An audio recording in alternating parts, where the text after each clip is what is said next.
말씀을 강론할 때 성령께서 저와 여러분의 심령을 감동하셔서 큰 은혜 받게 하신 줄 믿습니다. 지난 시간에도 말씀드렸지만 이 본문 말씀은 성경 전체에 축소한 또 성경 전체가 말하고자 하는 요점을 아주 함축적이고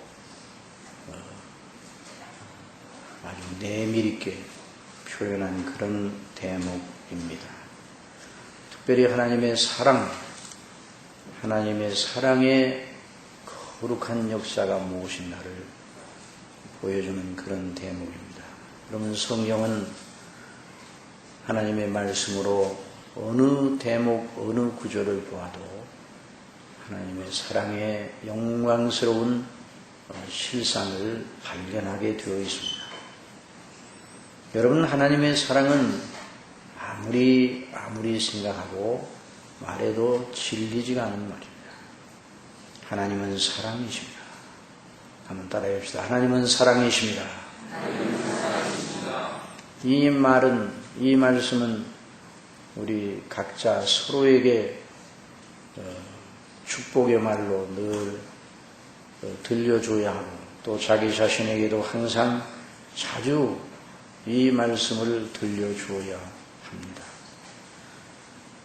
내 사정과 형편과 상황이 아무리 나를 등지고 있는 것 같아도 하나님께서 나를 사랑하신다는 이 사실은 영원히 변치 아니하는 확정된 사실이다.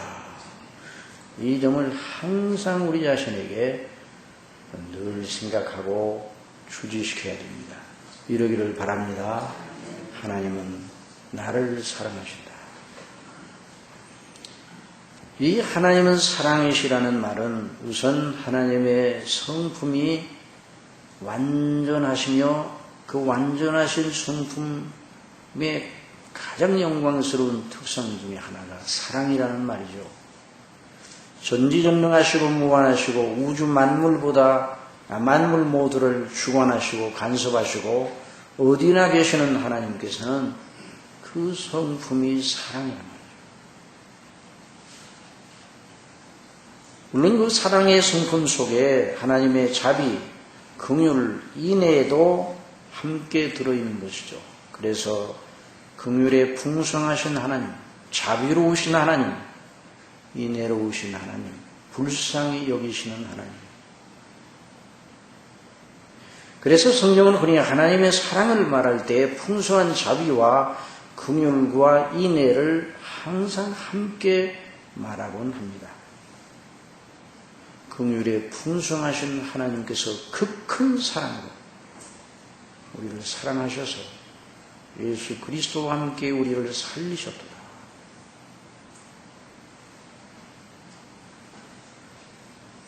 이 하나님의 사랑의 성품은 정지되어 있지 아니하고 하나님의 모든 행사로 나타납니다. 하나님은 정지되어 계신 분이 아닙니다. 하나님은 일하시고 역사하시는 하나님이십니다. 생존하시는 하나님, 살아계시는 하나님. 이 말은 그냥 철학자들이 생각하는 식으로 신이 존재한다, 그런 것이 아닙니다. 하나님의 그 영광스러우신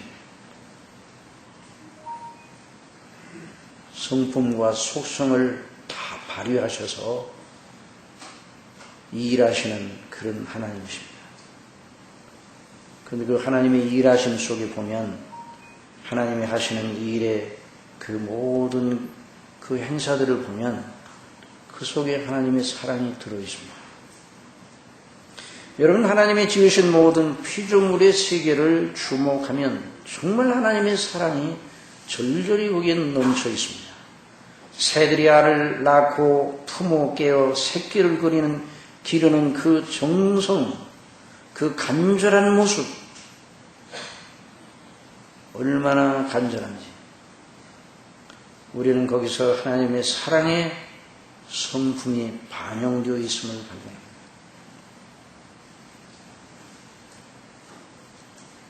이렇게 말하면 가장 고상하게 지음을 받은 인생 속에는 왜 그런 것이 보이지 않는가?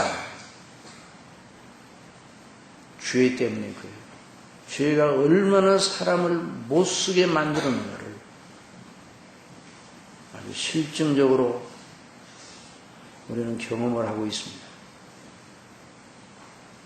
하나님께서 새들의 본능 속에 그 모성애를 넣어주셨습니다. 또 사람에게도 역시 여전히 만물의 영장이라고 하는 사람 속에, 당신의 형상대로 만드신 사람 속에 극진한 사랑을 넣어주셨어요. 그런데 죄로 말미암아 그 사랑의 성품이 어그러지고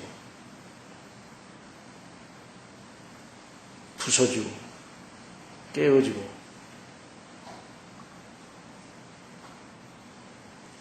그래서 만물보다 심히 부패한 것이 인생이라 그렇게 말이죠. 이것은 다른 사람을 보고도 알 수 있지만 저나 여러분의 자신의 내면 속에서 나오는 여러 가지 생각과 상상과 궁리와 이런 모든 것들을 보아도 참 우리가 보아도 이렇게 부패했구나. 그런데 하나님께서 보시면 얼마나 부패했겠는가.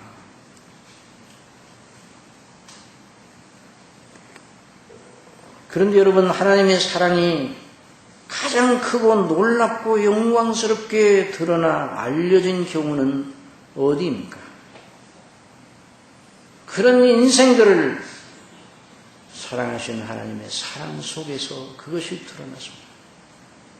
하나님이 세상을 이처럼 사랑하사 독생자를 주셨으니 이는 저를 믿는 자마다 멸망치 않고 영생을 얻게 하려 하십니다. 하나님의 사랑이 우리에게 이렇게 나타난 바 되었으니 하나님이 자기의 독생자를 세상에 보내시면 저로 말미암아 우리를 살리려 하십니다. 사랑은 여기 있습니다. 우리가 하나님을 사랑하는 것이 아니요 오직 하나님이 우리를 사랑하사 우리 죄를 위하여 화목제로 그 아들을 보내셨음이라. 이 속에 하나님의 사랑에 영광스럽고 완전한 그 실체가 드러났습니다.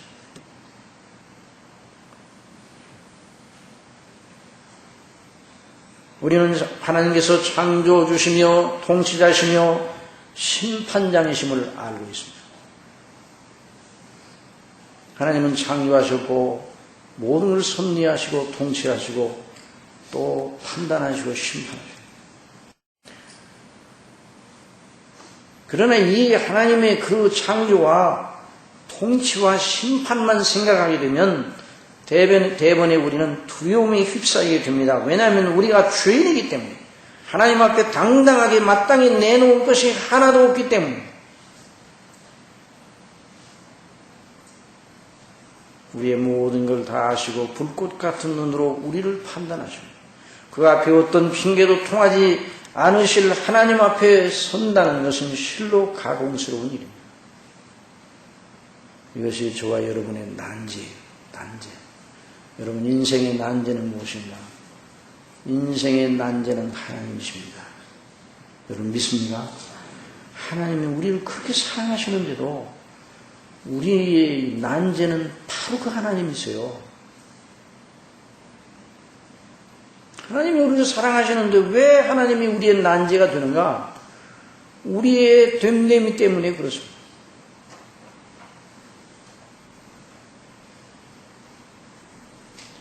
야곱에게 난제는 에서가 아니었어요. 하나님이세요. 살아계신 하나님의 손에 빠져 들어가는 것이 무서울진저, 정말 하나님의 손에 빠져 들어가는 것이 죄인들에게는 가공스러운 두려움입니다. 그러나 우리로 항상 소망을 가지게 하는 현실이 있습니다. 하나님께서 우리를 하나님의 방식대로 사랑하셨다는 말입니다. 여러분, 복음은 우리 방식대로 하나님이 우리를 사랑해 주시는 것이 아닙니다. 여전히 우리는 우리 방식대로 좀 사랑해 주셨으면 좋겠어요. 그런데 하나님은 그렇게 우리를 사랑하지 아니하시고 하나님의 방식대로 사랑하셨습니다. 그래서 우리가 거기에서 소망을 발견합니다. 하나님께서 우리를 사랑하시고 우리를 멸망하지 않고 영생을 얻게 하시려고 독생자를 주셨다는 현실이 그 모든 두려움에서 벗어나 어떤 상황 속에서도 소망을 가지게 하는 것입니다. 그 연장선상 속에서 역사를 주도하시고 그 역사를 주도하시는 속에 저와 여러분이 태어나게 하시고 여기까지 오게 하시고 앞으로 살게 하시고 영원히 살게 하실 것입니다. 이것이 바로 저와 여러분의 존재 가치인 거죠. 하나님이 그 아들 세상에 보내신 것은 세상을 심판하려 하심이 아니요 저로 말미암아 세상의 구원을 받게 하려 하십니다. 한번 따라합시다. 구원.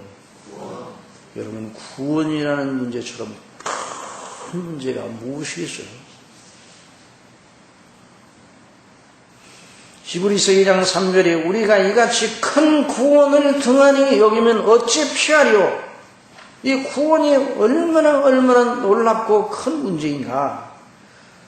오늘날 그리스도인이라면서도 구원을 최대의 문제로 여기지 않는 그런 성향들이 나타나고 있습니다. 물론 우리가 이 땅에 살면서 해야 할 일들이 많습니다. 우리가 이 땅에 산다는 건 무언가를 하고 있어야 된다는 말이에요. 그러나 우리가 이 일들을 많이 하기는 하지만 삶의 우선순위에 있어서 뭐가 진정으로 가치가 있는가? 죽어도 다른 건 몰라도 그 놓치지 않아야 할 그 가치가 무엇인가?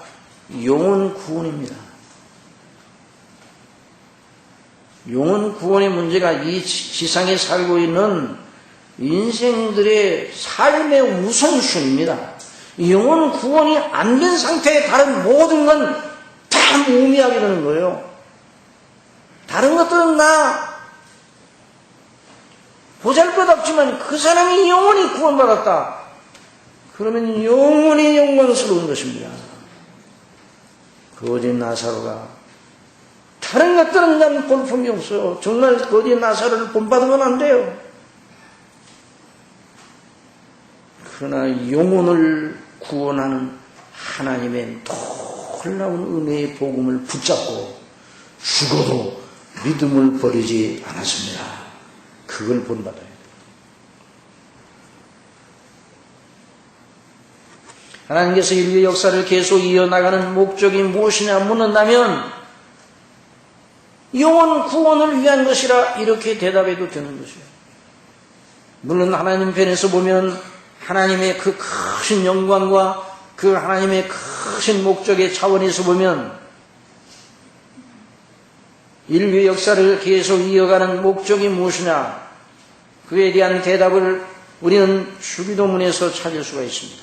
너희는 이렇게 기도하라. 하늘에 계신 우리 아버지여, 아버지의 이름이 거룩히 여김을 받으시오며 아버지의 나라가 임하오시며 아버지의 뜻이 하늘에서 이룬 것 같이 땅에서도 이루어지라. 이걸 위해 하나님의 자녀들이 이 땅에 있을 때 계속 기도하라고 말씀하셨어요. 바로 이것이 바로 하나님께서 역사를 이어나가는 이 모든 지상에 있는 인류 전체를 이끌어 가시는 목적이에요. 우리 이전에도 수천 년의 역사가 있었습니다. 우리 이후에 예수님이 언제 오실지는 모르지만 역사가 진행될 것입니다. 예수님이 오실 때까지 역사가 진행되는 그 목적이 무엇인가?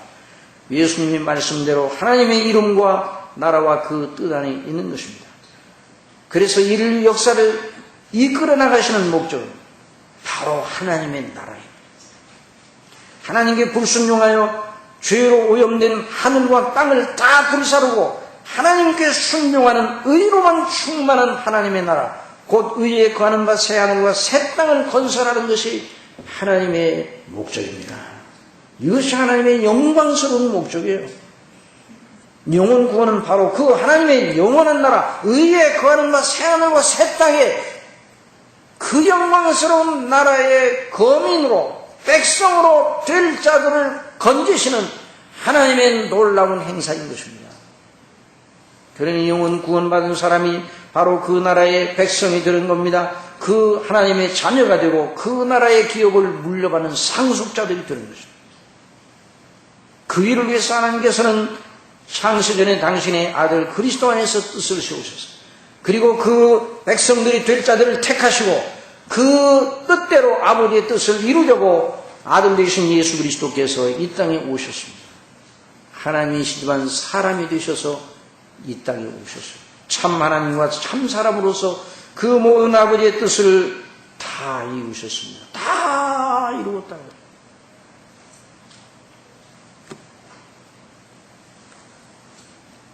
그리고 지금은 성령께서 그 아버지의 뜻을 다 이루신 예수님의 구속의 효력을 관리하고 적용하시고 나눠주시고 백성들의 영혼을에게 다 하나님의 택한 백성들의 영혼 속에 사람들 속에 그 놀라운 은혜를 다 나눠주시고 끼쳐주시고 적용시켜 주셔서 구원받게 해주신 거죠. 이것이 하나님께서 우리를 구원하시는 하나님의 사랑의 행사인 것입니다. 그러니까 우리의 행복의 주안점을 두고 복음의 핵심을 말한다면 영혼 구원이에요. 오늘 읽은 이 본문 말씀 속에 그 복음의 핵심이 무엇인가에 대해서 우리가 듣게 되는데 우리의 행복을 생각하고 복음을 말하면 복음은 모든 믿는 자에게 구원을 주시는 하나님의 능력이 된다고 말하였습니다. 그러나 하나님의 이름과 그 영광의 주안점을 두고 복음을 말하면 천국 복음이에요. 무슨 복음이라고요? 천국 복음. 그래서 우리 예수님께서 처음 공생애가 시작되는 그 시점에 가장 먼저 외치신 말씀의 메시지의 내용이 회개하라 천국이 가까웠노라. 세례 요한도 예수님보다 앞서 와서 예수님 오실 길을 예비한 세례 요한도 회개하라 천국이 가까웠느니라. 그러니 우리의 구원은 우리를 불러 하나님의 나라 천국의 백성으로 삼으시는 놀라운 행사예요. 그래서 골로새 1장 12절 이하에서 우리로 하여금 빛 가운데서 성도의 기업의 부분을 얻기에 합당하게 하신 아버지께 감사하게 하시기를 원하노라. 그가 우리를 흑암의 권세에서 건져내사 그의 사랑의 아들의 나라로 옮기셨으니 그 아들 안에서 우리가 구속 곧 죄사함을 얻었도다. 흑암의 권세에서 건져내서 하나님의 사랑하시는 아들의 나라로 우리를 옮겨 놓으셨다고 말씀을 하고 있습니다. 그러니 이런 구원의 은혜에 참여한 사람은 복되고 일단 인생을 성공적으로 사는 사람입니다. 일단 이 사람은 인생 속에서 어떤 경우라도 성공적인 경우예요. 여러분의 형편과 처지가 어떠하다 할지라도 그래서 그것이 그 처지와 조건이 수시로 우리를 찔러대고 우리를 불행케 하고 우리를 낙담케 하고 그런다 할지라도 예수 그리스도를 주님으로 믿는다면 여러분은 복된 사람들입니다. 그래서 여러분이 가시로 찔러대거든 여전히 나는 불행한 자가 아니라 복된 자로다. 그리스도 예수 안에서 나는 복 있는 자로다. 이렇게 여러분 외치시기를 바랍니다. 그 하나님 기뻐요. 그 능력과 은혜를 성령께서 주십니다. 이 천국 구원의 문제를 아무리 크게 강조하고 반복해도 지나치지 않습니다. 그 구원의 내용과 효용과 그 영예 그것이 그 효력이 어디까지 가요? 영원까지 미치는 거죠. 진정 하나님께서 우리의 구원을 위해서 들이신 것, 곧 독생자 예수 그리스도를 주신 일, 그리고 그 예수님께서 하신 일 위에 무엇을 더해 주실 수 있었겠습니까? 우리를 위해서 이보다 더 나은 무엇을 주실 수 있습니까?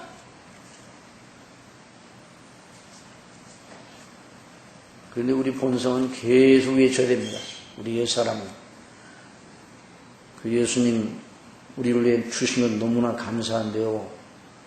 그건 감사한데 이 너무 현실이 너무 어렵고 힘드니까 그것 말고 다른 걸 좀 더 주실 수 없나요?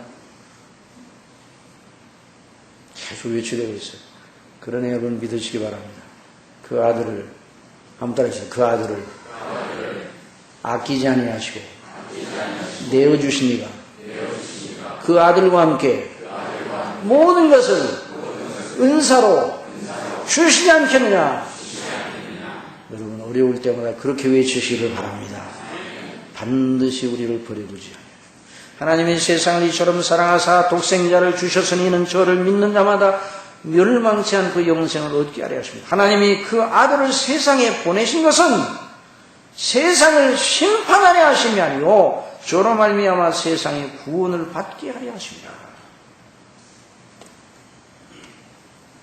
그러니 여러분 늘 우리 자신에게 물어야 돼요. 이미 구원받은 사람도 구원이 얼마나 크다는 걸 알고 늘 기뻐하고 정말 내가 구원을 받았는데 구원을 받았다면 하나님과 나와의 관계가 어떤가 늘 생각해요. 자기 구원의 문제를 위해 진지하고 아주 열심히 있게 생각하는 건 아무리 해도 지나칠 수가 없는 겁니다. 그래서 자기 구원의 문제를 위해 진지하고 걱정하고 열망하는 자가 되시기를 바랍니다. 정말 내가 구원받은 자인가? 정말 내가 구원을 받으려면 어떻게 해야 되나? 성경은 그런 질문을 우리에게 가르쳐 주셨어요. 하나님께서 성령께서 성경에 그걸 기록해 놓으신 건 그런 질문을 던지란 말이에요. 사도 바울과 신라가 갇혔던 빌립보 감옥의 간수가 두려워 떨면서 사도 바울과 신라 앞에 엎드려 물었습니다. 선생들아, 내가 어떻게 해야 구원을 얻으리까? 어떻게 해야 구원을 얻으리까? 그런 질문을 던져야 돼요. 그런 질문을 던지라고 가르쳐주는 책이 성경 말고 어디 있어요? 어느 철학자들의 책에 그런 대목이 있습니다. 사도 바울이 그 빌립보 감옥에게 대답하였습니다. 아니, 구원을 열망하는 모든 자들에게, 구원을 받고 싶어하는 모든 자들에게, 구원을 받지 못하면 나는 망할 수밖에 없다고 생각하는 모든 자들에게 어떻게 내가 구원을 받겠습니까? 그에 대하여 성령께서 사도 바울을 통해서 대답해 주셨습니다. 주 예수를 믿으라. 한번 따라합시다. 주 예수를 믿으라.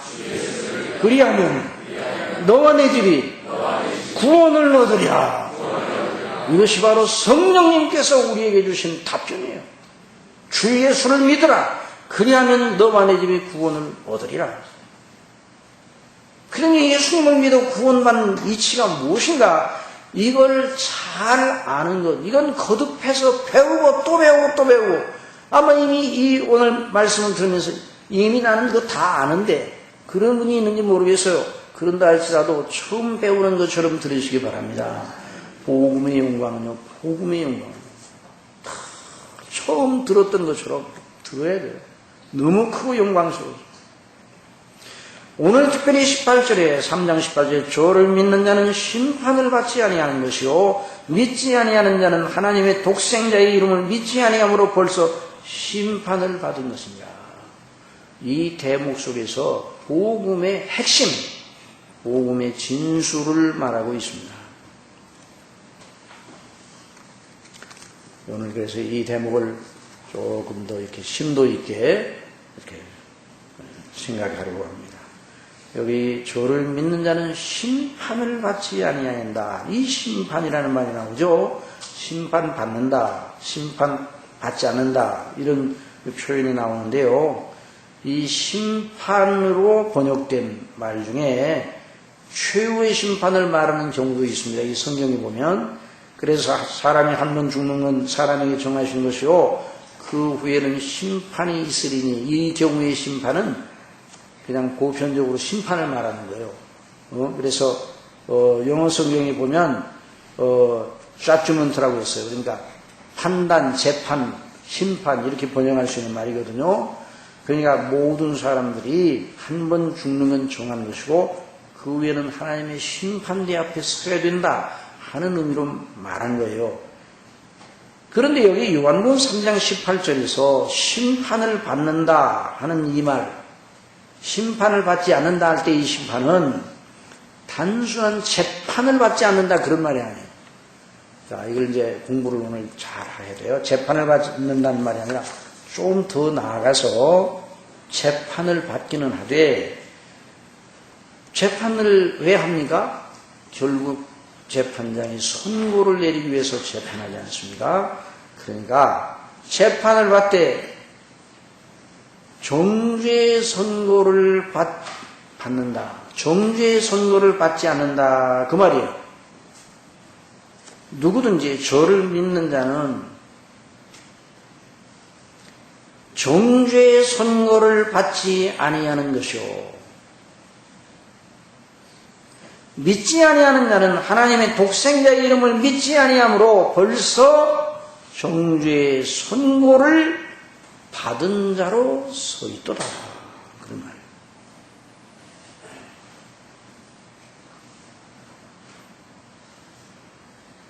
예수님을 믿으면 구원을 받고 예수님을 믿지 않으면 구원을 받지 못하는 이치가 바로 여기에 간략하면서도 함축적으로 제시되어 있습니다. 자, 모든 인생은 하나님의 판단, 재판을 받아야 하는 입장에 서 있습니다. 그러니까 저와 여러분이 하나님의 재판석에 설 것을, 아니 재판석에 서 있는 자신의 모습을 마음속에 그려보는 건 대단히 중요한 일입니다. 그건 만상이 아니에요. 다른 모든 상상, 다른 모든 생각들은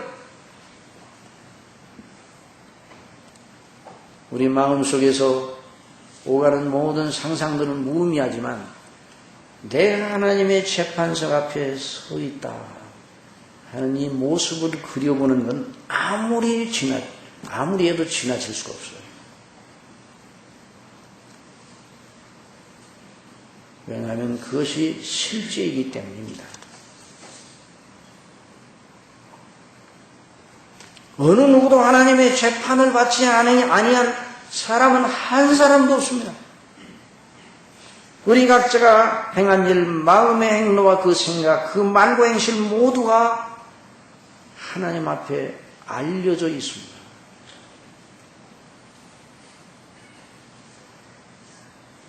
그리고 하나님께서는 다른 동물, 돼지나 소나 개나 이런 모든 동물들에게는 영혼이 없어 재판하지 않습니다. 죽으면 그것을 끝납니다. 그렇지만 우리 사람은 영혼이 있습니다. 반드시 하나님의 판단을 받아야 됩니다. 요한계시록 20장 12절에 또 내가 보니 죽은 자들이 물은 대수하고 그 보좌 앞에 섰는데 책들이 펴있고 이 책들이 뭔가 행위가 기록한 책들입니다. 책들이 펴있고 또 다른 책이 펴졌으니 곧 생명책이라 죽은 자들이 자기 행위를 따라 책들에 기록된 대로 심판을 받으니 바다가 그 가운데서 죽은 자들을 내어주고 또 사망과 음부도 그 가운데서 죽은 자들을 내어줌에 각 사람이 자기 행위대로 심판을 받고 사망과 음부도 불못에 던지우니 이것이 둘째 사망 곧 불못이라. 누구든지 생명책에 기록되지 못한 자는 불못에 던지리라. 여러분 무서운 말씀입니다. 저와 여러분의 이름이 생명책에 기록되어 있기를 바랍니다. 생명책에 기록되지 못한 자는 누구든지 불못에 던지우더라.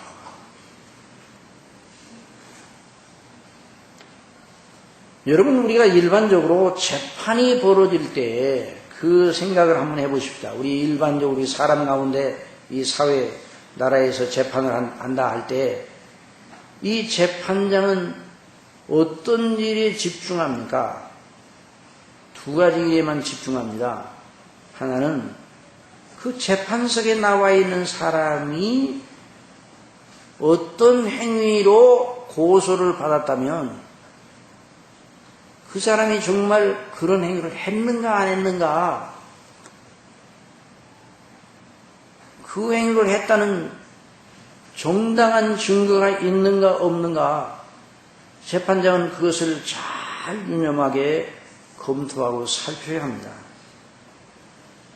그래서 수사기록과 검사의 공소장을 면밀하게 검토하고 그 공소장을 입증할 만한 정당한 증거가 있는가. 이 사람이 죄를 졌어요. 그런데 죄를 졌다고 검사가 죄를 졌다고 공소장을 해가지고 법원에 제출해서 그 사람이 재판을 받게 되었을 때 검사가 제출한 공소장에 그 사람 죄목에 대해서 쭉 나열했는데 그 죄목이 나열만으로 그 죄가 성립되는 게 아니에요.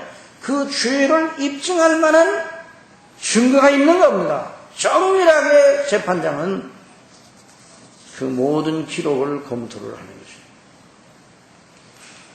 만일 그 죄목이 나열되었다 할지라도 그 죄목에 대한 정당한 증거가 불충분하다 하면 정죄의 선고를 내리지 않고 무죄 판결을 내리는 것이 일반 사회법정의 그런 하나의 원리예요. 이게 재판장은 정말 그 사람이 그런 행동을 했는가? 그걸 면밀하게 살펴요. 그게 재판장이 관심을 가지는 첫 번째 요건이에요. 그리고 두 번째는 정말 그 사람이 그런 행동을 했다면 그것이 법의 조촉을 받는가 안 받는가? 실제의 효력을 발생하고 있는 실정법의 조촉이 되는가 안 되는가 그 여부를 판단하고 그 기준에 따라서 그 사람의 행위가 죄인가 아닌가 하는 것을 판단하는 것. 재판장은 이 두 가지만 합니다. 그리고 결론이 나면 선고를 합니다. 그리고 그 선고문에는 그냥 선고 주문만 말하지 아니하고 왜 이런 결론이 이르는가 소상히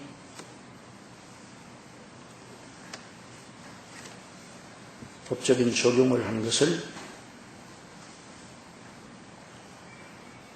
함께 첨부하여 발표를 하는 거죠.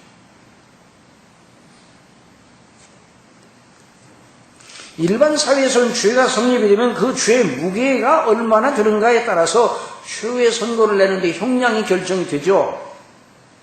이것이 일반 법정의 그 원리예요. 일반 법정의 원리도 하나님의 그 재판의 원리에서 그 정신이 사실 나온 거예요. 일반 사회법이나 나라법도 보면 하나님이 정하신 그 법의 정신에서, 율법의 정신에서 나온 거예요. 그런데 여러분, 인간의 법정에는 불의가 판을 칠 수도 있어요. 불의한 판사가 있을 수도 있어요.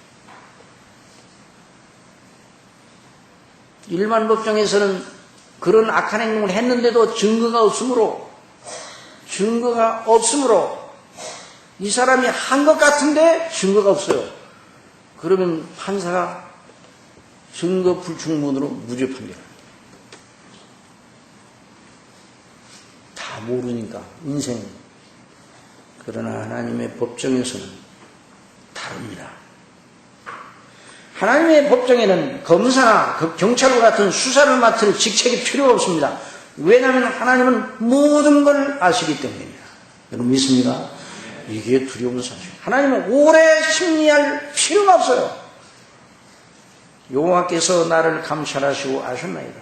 시편 139편에서 시편 기자는 말하여서 주께서 나의 앉고 일어섬을 아시며 멀리서도 나의 생각을 통촉하시며 나의 길과 눕는 것을 감찰하시며 나의 모든 행위를 익히 하시니 여호와여 내 혀의 말을 알지 못하시는 것이 하나도 없으시니 여러분 이 말씀을 들으면서 우리 자신이 하나님 앞에 섰다고 생각하고 이 말씀을 들어야 됩니다. 우리가 행한 말, 우리가 먹었던 마음, 우리가 했던 모든 행실, 삶의 모든 접촉 그것이 하나님 앞에 다 알려져 있다 이 말이에요. 하나님의 재판정에 각 사람이 행한 행실의 기록이 거기 있다. 그 책이 거기 있다.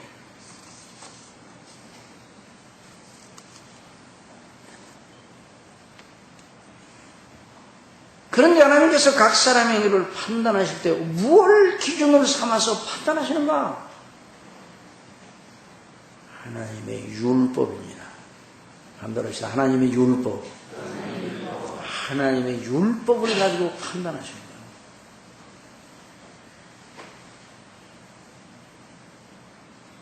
모든 인생은 여자에게서 난 모든 자마다 다 율법 아래 있는 것이죠. 율법의 저축을 받고 율법의 요구대로 행해야 될 의무가 있는 거예요.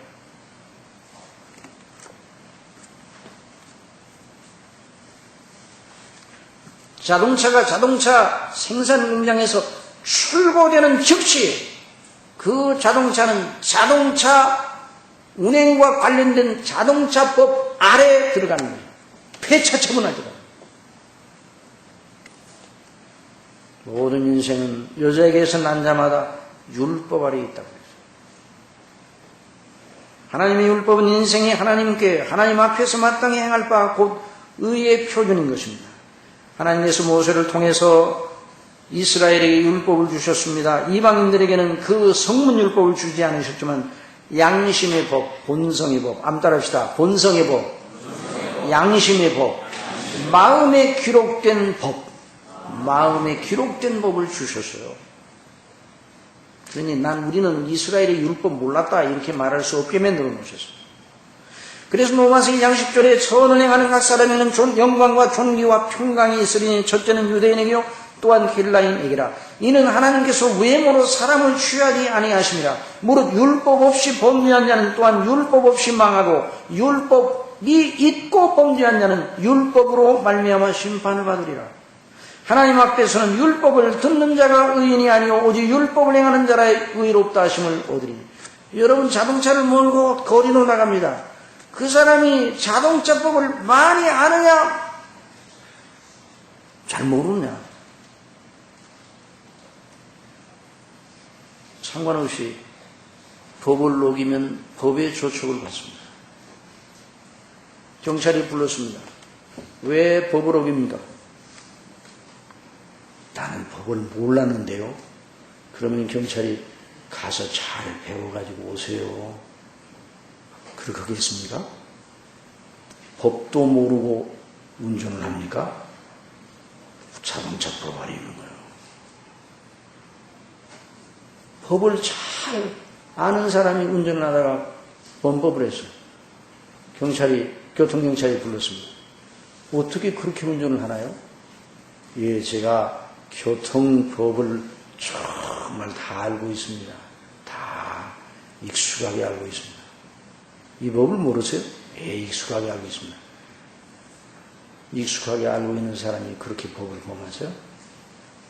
상관없이 교통경찰은 법에 적용만 하는 거죠. 율법이 있고 범죄한 자도 범죄자고 율법이 없이 범죄한 자도 범죄자라 이 말이에요. 하나님 앞에서 율법을 듣는 자가 의인이 아니고 율법을 행하는 자라 의롭다 하심을 얻으리니 율법 없는 이방인이 본성으로 율법의 일을 행할 때는 본성이고 이 사람은 율법이 없어도 자기가 자기에게 율법이 되나니 이런 이들은 그 양심이 증거가 돼요. 뭐가 증거가 돼요? 양심이 그 사람마다 있다. 그 생각들이 서로 혹은 송사하며 혹은 비하며 이 말은 무슨 말이에요? 양심이 증거가 되고 이렇게 하면 안 되는데 양심이 이거 뭐 할 수 없어. 내가 이런 뭐 상황이 이러니 어떡하냐. 그래서 양심은 상황이 그래도 안 되는데 계속 생각이 오가죠. 마음에 새긴 율법의 행위를 나타내느니라. 마음에 새긴 율법이 있어요. 그러니까 하나님께서 그 율법으로 모든 인생을 하나님이 지으신 모든 인생을 그 율법으로 각 사람의 행위를 재어보시고 판단하십니다. 율법이 금하거나 하지 말라 한 일을 했느냐? 율법이 명하는 일을 했느냐? 조금이라도 그 율법이 금하거나 명하는 일에 미치지 못하거나 범법을 하거나 그럼 죄가 됩니다. 그 사람 때문에 율법을 어겼으므로 죄 있다는 선고를 내리신다는 말입니다. 죄의 선고는 하나님의 법정에서의 정죄의 선고는 지옥의 흉벌을 부과 지옥의 흉벌이 붙어있는 선고입니다. 그래서 이게 무서운 선고예요. 하나님의 율법이 완전한 요구 곧 목숨과 성품을 다해 주 하나님을 사랑하고 이웃을 자기 몸과 같이 사랑하라는 그 율법의 정신을 온전히 지켰느냐 지키지 않았느냐, 그 율법의 정신을 실현하였느냐 안 하였느냐, 그것만 따지는 거예요. 어느 정도로 지켜야 되는가? 완전하게 지켜야 됩니다. 누구든지 온 율법을 지키다가 그 하나에 거치면 모두 범한 자가 되니, 많은 사람들이 그렇게 생각해요. 하나님의 법정이 있다 그러면, 내가 하나님 앞에 선다 그러면 내 몇 가지 이런 잘못은 했지만 그래 내가 잘한 것이 많아서 그거 가지고 하나님 앞에 서서 내가 이렇게 했어요. 그래서 하나님 앞에 내가 내 행위를 따라서 지옥을 나갈 것이다. 이렇게 생각하는 사람들이 많습니다. 그러나 여러분, 누구든지 온 율법을 지키다가 그 하나에 거치면 모두 범한 자가 되니, 간음하지 말라 하시니가 또한 살인하지 말라 하셨은즉 내가 비록 간음하지 아니하여도 살인하면 율법을 범한 자가 되느니라. 그러니 율법을 한 번만 어겨서도, 한 번만 율법을 어겨서도 다 어긴 것이 되는 것이에요. 하나님은 그렇게 판단하신다. 아니 어떻게 그렇게 하실 수가 있나요? 그건 우리 생각이고요. 하나님은 천지만물을 만드시고 하와를 지으실 때 완전한 인간으로 지으셨어요. 하나님의 복을 완전히 순종할 수 있는 능력과 필요한 모든 은혜를 다 베풀어 주셨어요. 그리고 완전하게 그 요구를 순종할 책임이 있었어요. 그래서 지금도 하나님께서 사람을 판단하실 때 완전한 잣대로 완전한 척도로, 물론 몸으로 율법을 어기지 않았어도 마음으로 범하면 똑같은 죄로 취급하신다고 예수님 말씀하셨어요. 옛사람에게 말한 바 살인하지 말라, 누구든지 살인하면 심판을 받게 되리라. 여기서 말하는 심판은 사람들이 그렇게 가르쳤어요. 바리새인들이 살인하면 심판을 받게, 지방재판소에 넘겨질 것이다 하였다는 걸 너희가 들었으나 나는 너희에게로는, 예수님 말씀, 형제에게 노하는 자마다 마땅히 지방재판소에 끌려나가야 됩니다. 마땅히 살인죄를 범하는 것이 아니라, 형제를 대하여 나가라 하는 자는 공회에 잡히게 되고 미련한 놈이라는 자는 지옥불에 들어간다. 또 간음하지 말라 하였다는 걸 너희가 들었으나 나는 너희에게 이르노니 여자를 보고 음욕을 품는 자마다 마음에 이미 간음하였느니라. 하나님께서는 완전하신 분입니다. 여러분, 언제나 잊지 말아야 돼요. 하나님은 완전하십니다. 하나님께서는 완전을 우리에게 요구하시는 거예요. 하나님께서 어떤 사람을 보고 죄가 없다, 의롭도다라고 선고하시려면 어느 정도로 율법을 지켜야 되는 거 아니? 나면서도 죄가 없어야 되고, 하나님의 재판석에 설 때까지, 나면서 살다가 하나님의 재판석에 설 때까지 한 번도 율법이 그 많은 생각을 먹어본 적도 없고, 한 번도 율법이 하라는 걸 못한 적도 없는 그런 정도로 완전하게 지켜야 그 사람이 하나님의 재판을 받고 의롭다 하시는 선고를 받게 되고, 이 사람이 바로 영생을 얻게 되는 겁니다. 다른 사람을 생각하지 말고 여러분 각자를 하나님의 재판석 앞에서 놓고 생각해 보세요. 내가 어떤 판단을 받을 것이냐. 그러니 의롭다 하시는 판결을 스스로 받아낼 사람은 한 사람도 없는 것입니다. 그래서 성경에 하나님께서는 의인은 없나니 하나도 없도다. 의인은 없나니 무릇 율법에게 속한 자들은 저주 아래에 있나니, 우리가 알거니와 무릇 율법이 말하는 바는 율법 아래에 있는 자들에게 말하는 것이니 이는 모든 입을 막고 온 세상으로 하나님의 심판 아래 있게 하려 합니다. 그러므로 율법의 행위로 그의 앞에 의롭다 하심을 받을 육체가 없나니 율법으로는 죄를 깨닫느니라. 그러니 스스로 어느 누구도 스스로 하나님의 재판을 받아가지고 의롭다함을 받는 일은 전혀 불가능합니다. 절대 불가능합니다. 나면서 원죄를 가지고 있고 나면서 으앙 울 때부터 벌써 으앙 울 때부터 그 속에 다 죄가 있거든요.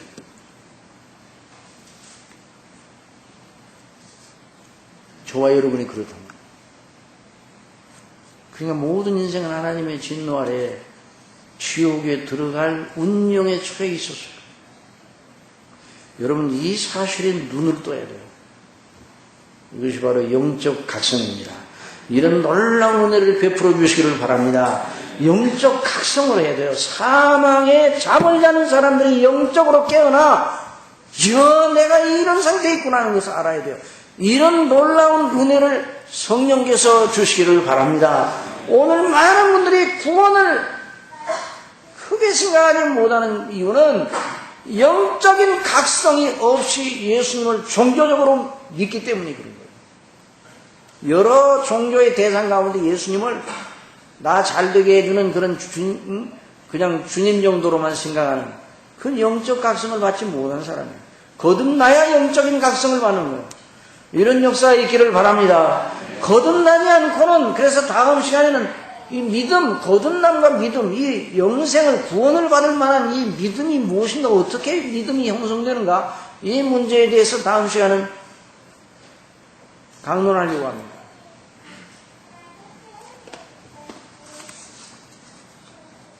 이걸 모르면 자기가 어떤 위치에 있다는 걸 모르는 거예요. 그러니까 믿지 아니하는 이는 이미 심판을 받으시다. 그런데 여기 있는 말씀 아무 따라 합시다. 저를 믿는 자는 심판을 받지 아니하는 것이요 예수님을 믿는 자는 심판을 받아요. 예수님을 믿는 자는 정죄의 선고를 받지 않고 의롭다는 선고를 받는다는 말씀입니다. 여러분 인생 중에 이제 대답해서 인생 중에 누가 스스로의 의의를 가지고 하나님 앞에 의롭다는 선고를 받아낼 수 있습니까? 누굽니까? 예수님밖에 없습니다. 예수님이 바로 그분입니다. 예수님은 원죄도 없으시고 성령님으로 잉태된 원죄도 없으셔요. 동정녀 마리아에게 나셨어요. 아담의 후손이 아니에요. 그리고 예수님은 성령님께 이끌려 40일간 금식함으로 하심으로 최악의 조건 속에 얼마나 어려운 조건이에요. 마귀에게 시험을 받으셨어요. 예수님은 몸을 입으셨으니까 줄이고 목마르시고 견딜 수가 없었어요. 마귀의 시험을 받아서 내가 하나님의 아들인 떡덩이로 이 돌로 떡덩이를 만들어 먹으라 시험. 여기 예수님께서 그 말씀으로 이기셨죠. 사람이 떡으로만 살 것이냐. 하나님의 입으로부터 나오는 모든 말씀으로 살 것입니다. 한 번도 죄를 범하지 않으셨어요. 첫사람 아담은 가장 완전하고 풍족한 조건에서 마귀에게 시험을 받아 하나님의 말씀을 어겼습니다. 그러나 마지막 아담인 예수 그리스도께서는 한 번도 죄를 범한 적이 없으셨어요. 원죄도 없으시고 스스로 범한 죄도 없으십니다. 오직 완전한 의인이십니다. 그런데 완전한 의인이신 그분이 죽으셨다 이 말이죠. 여기에 복음의 핵심이 있는 거예요. 그분이 누구 때문에 죽으셨는가? 자기의 죄로는 죽을 수가 없어요. 죄의 싹은 사망인데 그런 일이 예수님 본인 자신을 위해서는 일어날 수가 없어요. 그런데 어떻게 죽으셨는가? 그분은 분명 다른 사람의 죄 때문에 죽으셨습니다. 그는 실로 우리의 질고를 지고 우리의 슬픔을 당하였거늘 우리는 생각하기를 그는 징벌을 받아서 하나님에게 맞으며 고난을 당한다 하니노라. 그가 찔림은 우리의 허물을 인하며 그가 상함은 우리의 죄악을 인함이라. 그가 징계를 받음으로 우리가 평화를 누리고 그가 채찍에 맞음으로 우리가 나음을 입었도다. 우리 한번 다 따라하시다. 우리는 다 양 같아서 그릇 행하여 각기 제 길로 갔거늘 여호와께서는 우리 무리의 죄악을 그에게 담당시키셨도다. 하나님이 죄를 알지도 못하신 자로 우리를 대신하여 죄를 삼으신 건 우리로 하여금 저희 안에서 하나님의 의가 되게 하려 하십니다. 그러니 예수 그리스도를 믿는 사람은 그 믿음을 통해서 그 사람에게 예수님의 의가, 예수님의 하신 일의 효력이 그 사람의 것으로 여겨지게 됩니다. 이게 놀라운, 이게 복음의 핵심이에요. 그래서 예수 그리스도를 믿는 자들에게는 절대로 정죄함이 없습니다. 그러므로 그리스도 예수 안에 있는 자에게는 결코 정죄함이 없나니, 그런 말씀. 의롭다 하심을 받습니다. 이게 복음입니다. 이제는 율법에 하나님의 한 의가 나타났으니 율법과 선지자들이 증거를 받으신 것이라 곧 예수 그리스도를 믿음으로 말미암아 모든 믿는 자에게 미치는 하나님의 은이 차별이 없느니라. 모든 사람이 죄를 범하였으며 하나님의 영광에 이르지 못하더니 그리스도 예수 안에 있는 구속으로 말미암아 예수님이 치러놓으신 그 구속의 속량, 그 피로 말미암아 하나님의 은혜로 값없이 의롭다 하심을 얻은 자 되었느니라. 이것이 바로 복음입니다. 여러분 믿습니까? 그래서 아브라함이 믿음이 바로 그거예요. 아브라함이 바랄 수 없는 중에 바라고 믿었으니 이는 내 후손이 이각들이라고 하신 말씀대로 많은 민족의 조상이 되게 하려 하심을 인합니다. 그가 100세나 되어 자기 몸에 죽은 것 같음과 사라에 대해 죽은 것 같음을 알고도 믿음이 약하여지지 아니하고 믿음이 없어 하나님의 약속을 의심하지 않고 믿음의 견고하여서 하나님께 영광을 돌리며 약속하신 그것을 또한 능히 이루실 줄을 확신하였으니 그러므로 이것을 저에게 의로 여기셨느니라. 저에게 의로 여기셨다 기록된 건 아브람만 위한 것이 아니라 의로 여기심을 받을 우리도 위함이니 곧 예수 우리 주를 죽은 자 가운데서 살리시는 일을 믿는 자니라. 예수는 우리 범죄함을 위하여 내어줌이 되고 또한 우리를 의롭다 하심을 위하여 살아나셨느니라.